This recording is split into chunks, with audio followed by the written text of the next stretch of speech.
Never before offer national highway పై ఆకర్షణీయమైన commercial plots గజం కేవలం 5,999 రూపాయలకే.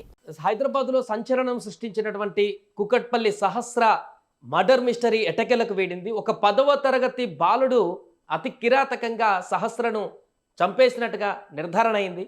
దీనికి సంబంధించి మనం మాట్లాడదాం. మనతో పాటు మాజీ పోలీస్ అధికారి రెడ్డన్న మనతో పాటు జూమ్ లో లైవ్ లో సిద్ధంగా ఉన్నారు. ఎస్ రెడ్డన్న గారు నమస్తే అండి.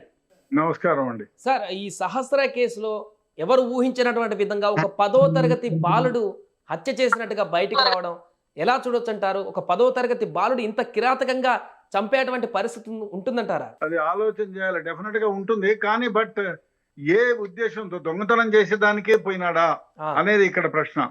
దొంగతనం చేసేదానికి పోతే కత్తి వెంట తీసుకెళ్ళాడా, లేదు అక్కడే వాళ్ళ ఇంట్లో ఉండే కత్తితోనే పొడిచాడా, ఆ కత్తి ఎక్కడ పడేశాడు?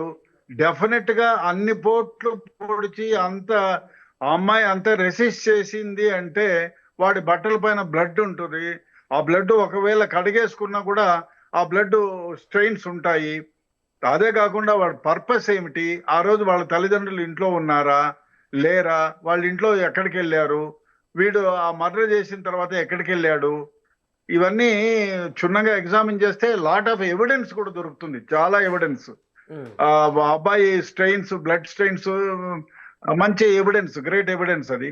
అదే విధంగా ఆ అబ్బాయికి తెలుకోకుండానే జుట్టు గిట్టు పట్టుకొని లాగింటుంది ఆ అమ్మాయి, ఆ హెయిర్స్ పడిపోయి ఉంటాయి. ఇప్పుడు ఇవన్నీ కనెక్ట్ చేయవచ్చు. అదే కాకుండా డోర్ వేసినాడు, వచ్చేటప్పుడు ఆ అబ్బాయి డోర్ వేసాడు, దాంట్లో ఫింగర్ ప్రింట్స్ ఉంటాయి.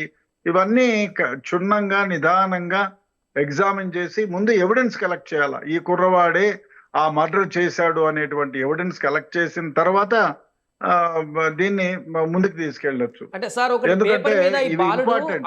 అబ్బాయి దొరికినాడు చార్జ్ షీట్ వేయడం కాదు. బాలుడి మొత్తం పేపర్ లో డీటెయిల్డ్ గా ఎలా రావాలి, ఎలా దొంగతనం చేయాలి, ఎలా స్కిప్ అవ్వాలి, ఎదురు పడితే ఎవరిని నుంచి ఎలా తప్పించుకోవాలి, అంతా కూడా ఒక స్ట్రక్చర్ ప్లాన్ ప్రకారం బ్లూ ప్రింట్ తీసుకొచ్చినట్టుగా ఒక పేపర్ కూడా తెచ్చుకున్నట్టుగా తెలుస్తుంది. ఇంత చిన్న ఏజ్ లో ఆ బాలుడికి అలాంటి పేపర్ బ్లూ ప్రింట్ కూడా రెడీ చేసుకొని పేపర్ లో రావాల్సినటువంటి పరిస్థితి సోషల్ మీడియా ప్రభావం అనొచ్చా? డెఫినెట్ గా ఇది సోషల్ మీడియా, ఆర్టిఫిషియల్ ఇంటెలిజెన్స్, ఈ ఫోన్ వాడే అలవాటు ఉంటుంది ఆ కుర్రాడికి. అసలు దొంగతనం చేయడానికి కారణం ఏమిటి? ఇంట్లో ఇవ్వటం లేదా? ఆ పిల్లోడికి ఫోన్ ఉంది, ఫోన్ ఏమన్నా పోగొట్టకపోయిందా, లేదు కొత్త ఫోన్ అప్గ్రేడ్ చేయాలనుకున్నాడా, లేదా ఈ ఫోన్ లో ఆన్లైన్ గేమింగ్ లో డబ్బులు పోగొట్టుకొని ఎవరికో అప్పులు తీసుకొని వాళ్ళ దగ్గర వీళ్ళ దగ్గర అందుకోసమని దొంగతనం చేసే దానికి పోయాడా? అంతేనా? మామూలుగా ఈ 10th క్లాస్ పిల్లలకి కొంచెం వేరే విధమైనటువంటి ఆలోచనలు ఉంటాయి. ఈ A1 వల్ల, ఈ స్మార్ట్ ఫోన్ వల్ల దరిద్రమైన ఆలోచనలు వస్తాయి. ఆ విధంగా ఏమన్నా ఆలోచన వచ్చి అమ్మాయి ఒంటరిగా ఉంది అని చెప్పి ఉద్దేశంతో పోయినాడా? దొంగతనమే చేసేదానికైతే మరి చంపేసిన తర్వాత డబ్బులు ఎందుకు దొంగతనం చేయలేదు? ఇవన్నీ క్షుణ్ణంగా ఎగ్జామిన్ చేయాలి. ఎగ్జామిన్ చేసి ఈ అబ్బాయి 15 years 16 years మైనరు. సో ఈ మొత్తం ఫస్ట్ పోలీసులు చేయాల్సిన వ్యవహారం ఏమంటే దీనికి సంబంధించిన కరెక్ట్ ఎవిడెన్స్ కలెక్ట్ చేయాలి. అది నిదానంగా, తొందరపడకుండా. ఇప్పుడు అబ్బాయిని ఇంట్రాగేట్ చేస్తే చెప్తాడు ఎన్ని గంటలకు పోయింది, ఎన్ని గంటలకు వచ్చింది, ఆ CC ఫుటేజ్లు. ఒకవేళ ఈడు మర్డర్ చేసి భయపడిపోయి ఆ బట్టలు ఉతుక్కొని, బట్టలన్నీ కడుక్కొని, వేరే బట్టలు వేసుకొని ఇంట్లో నుంచి బయటికి వెళ్ళిపోయాడా, వెళ్ళిపోతే ఎక్కడెక్కడ తిరిగాడు, ఆ CC ఫుటేజ్లన్నీ కలెక్ట్ చేయాలి. అదే విధంగా ఈ మర్డర్ వ్యవహారం ఎందుకు చేశాడు, ఏం డబ్బులు కావాలని చేశాడు, ఎందుకు అంటే మర్డర్ చేసి డబ్బులు తీసుకెళ్లేటంతటి అవసరం ఉండాలి. ఆన్లైన్ గేమింగ్ ఉండాలా, అప్పులన్నా చేసి ఉండాలా, లేదు వాడి ఫోన్ అప్గ్రేడ్ చేసుకోవాలన్నా ఉండాలా. నాకు తెలిసి స్కూల్ ఫీజుల కోసమో బుక్కుల కోసమో ఇంత కిరాతకంగా ఎవరు ప్రవర్తించరు. వాడు ఆన్లైన్ గేమింగ్ లో అలవాటు పడినా ఉండాలి, లేదన్నా ఫోన్లు కొనుక్కోవాలనేటువంటి దురాశన్నా ఉండాలి. సో ఈ విధంగా చేసింటాడు. అబ్బాయి స్కెచ్ చేసుకున్నాడు అంటే ఆ పేపర్ ఎక్కడుంది, ఆ పేపర్ ఎక్కడ పడేశాడు, ఆ పేపర్ ని కలెక్ట్ చేయాలి. అదే విధంగా ఆ అబ్బాయి ఇంట్లోకి పోయేటప్పుడు వచ్చేటప్పుడు ఎవరు అనుమానపడరు. 10-12 ఏళ్ళ 15 ఏళ్ల పిల్లోడు ఇంట్లోకి పోతా ఉంటే ఎవరు డెఫినెట్ గా ఎవరైనా చూసింటారు, గమనించుంటారు. ఆ ఐ విట్నెస్ రికార్డింగ్ కూడా చేయాలా. వాళ్ళు రికార్డింగ్ చేసి ఆ కిందింట 2-3 సార్లు బయటికి కిందికి వచ్చింది అంటున్నారు కదా, అదన్నా చూడాలి. ఇదేంటో మిస్ అని పెడుతున్నారు. Miss on. అదే సార్, ఆ అబ్బాయి ఏంటిది? రాసినటువంటి లెటర్ సార్ అది. ఎలా మొత్తం ఈ ఆపరేషన్ ఎలా చేయాలి, ఇంట్లోకి ఎలా రావాలి, ఎలా ఓకే, వెరీ గుడ్. తప్పించుకోవాలి, దానికి మిషన్ డన్ అని కూడా కింద అబ్బాయి పెట్టుకున్నాడు. మిషన్ డన్ అని మొత్తం అయిపోయినాక కూడా అదంతా కూడా రాసి పెట్టుకున్నటువంటి పేపర్. అంత ఇంత ప్లాన్డ్ గా ఆ పిల్లోడు ఉన్నాడు. ఆయన 4 రోజులు ఇంత అది కాదు, టెక్నాలజీ ఉన్న మిషన్ మన డన్ అంటే పోలీసులకు కూడా ఇప్పుడు దొరకకుండా ఈ 4 రోజులు కూడా తప్పించుకోగలిగాడంటే అసలు ఆ పిల్లోడికి ఉన్నటువంటి ఆలోచన విధానం కానీ, అతను చేసిన దాన్ని తప్పించుకోవడానికి ఈ 4 రోజులు పడ్డటువంటి ఇదంతా కూడా ఆలోచన చాలా బిగ్ ఇష్యూగా కనిపిస్తుంది సార్.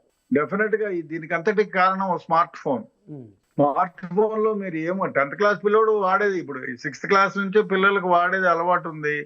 మనకంటే ఆ పిల్లలే ఎక్కువగా నేర్చుకుంటారు. సోషల్ మీడియా ఒకటి, అదే కాకుండా ఆర్టిఫిషియల్ ఇంటెలిజెన్స్ ఏమని చెప్తుంది, వాడు చిన్న క్వశ్చనే కదా, హౌ టు డూ రాబరీ అంటే చెప్తారు, హౌ టు ఎస్కేప్ ఇన్మేట్స్ అంటే వస్తుంది. బహుశా అవన్నీ ఏమైనా చేశాడా, వాడి ఫోన్ ఉంటే ఫోన్ రికవర్ చేయాలి, లేదు వాళ్ళ తల్లిదండ్రులు ఉంటే దాంట్లో చూడాలి. అసలు ఆవరణం చేసి డబ్బు తీసుకోవాలనేటువంటి ఆలోచన ఎందుకు, ఏమిటి అంటే ఏదైనా దొంగతనం చేసి ఎదురొస్తే ఎవరినైనా చంపి ఆ డబ్బు తీసుకోవాలనేటువంటి ఆలోచన, ప్రెషర్ ఏదో ఇంట్లో ఉంటుంది డబ్బు కోసం. కొట్టడం వేరే, ఇంట్లోకి దూరి అడ్డం వస్తే చంపి తీసుకెళ్ళాలంటే డెఫినెట్ గా వాడి నీడ్ ఏదో పెద్దదై ఉంటుంది. ఏమిటి వాడు ఆన్లైన్ గేమింగ్ ఏమైనా అలవాటు పడి అప్పులు చేసుకున్నాడా, లేదు సెల్ ఫోన్ మంచిది పెట్టుకోవాలా, నీదేందిరా చెత్త ఫోన్ అని ఎవడన్నా అంటే దాన్ని చూసుకొని ఎస్ ఐ వాంటెడ్ టు దొంగతనం చేసి నేను ఒక పెద్ద ఫోన్ కొనుక్కోవాలనే ఆలోచన ఉందా? అది కాకుండా ఇంకేమన్నా ఆలోచన ఉందా? 10th క్లాస్ అంటే వాడు 15-16 ఇయర్స్ బాయ్. 16 ఇయర్స్ బాయ్ లో హార్మోనల్ డిఫరెన్సెస్ ఉంటాయి. ఆ విధంగా ఏమన్నా పోయాడా? అమ్మాయి ఒంటరిగా ఉందని తెలిసి రెక్కి నిర్వహించిపోయినట్టే కదా. పక్కింటోడు అంటే ఎవరు ఎప్పుడు ఇంట్లో నుంచి బయటికి పోతారని తెలుస్తా ఉంటుంది. డెఫినెట్ గా మిగతా విషయాలన్నీ క్షుణ్ణంగా ఎగ్జామిన్ చేస్తే ఇవాళ కాకపోయినా రేపు మనకి అసలు విషయం తెలిసిపోతుంది. Right sir, thank you so much sir. అది మొత్తానికి హైదరాబాద్ నగరంలో సంచలనం రేపినటువంటి సహస్ర మర్డర్ కేసుకు సంబంధించి నిందితుడు ఎవరనేది బయటపడింది. ఒక 10వ తరగతి బాలుడు ఇంత దారుణమైనటువంటి హత్య చేశాడనేటువంటి విషయం వెలుగులోకి రావడం సంచలనంగా మారింది. దీనికి సంబంధించి పూర్తి వివరాలు కూడా దర్యాప్తు చేస్తున్నారు. దీనికి సంబంధించిన పూర్తి అన్ని వివరాలు కూడా పోలీసులు ఎలా జరిగింది, ఏ విధంగా జరిగింది, దాని వెనుకున్న కారణాలన్నీ కూడా కాసేపట్లో వెల్లడించనున్నారు.